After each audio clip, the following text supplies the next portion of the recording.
আজকে আমি যাব আমার বাবার বাড়িতে, তাই সকালে উঠে বিছানাটা গুছিয়ে নিচ্ছিলাম।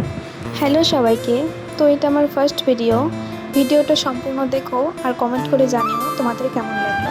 সকাল সকাল জামা কাপড় কেচে আমি তখনই স্নান করে নিয়েছি, আর তারপর তানের জামা কাপড়গুলো গুছিয়ে নিয়ে আমি ভাত খেয়ে নিয়েছি। এখন আমি তানকে রেডি করিয়ে দিচ্ছি, আর তারপর আমিও রেডি হয়ে নিয়েছি।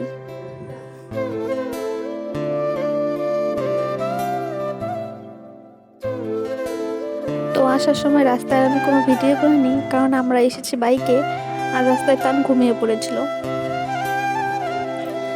বাড়িতে আসার পর তান অনেকক্ষণ ঘুমিয়েছিল, আর তারপর আমরা বিকেলের দিকে একটু বাইরে বেরিয়েছিলাম। তান তো এত মানুষ দেখে একটু অবাকই হয়ে গিয়েছিল, আর সবাই তো ওকে চটকাচ্ছিল, আদর করছিল। তো এই ছিল আজকের ব্লগ। সবাই ভালো থেকো আর সুস্থ থেকো। টাটা।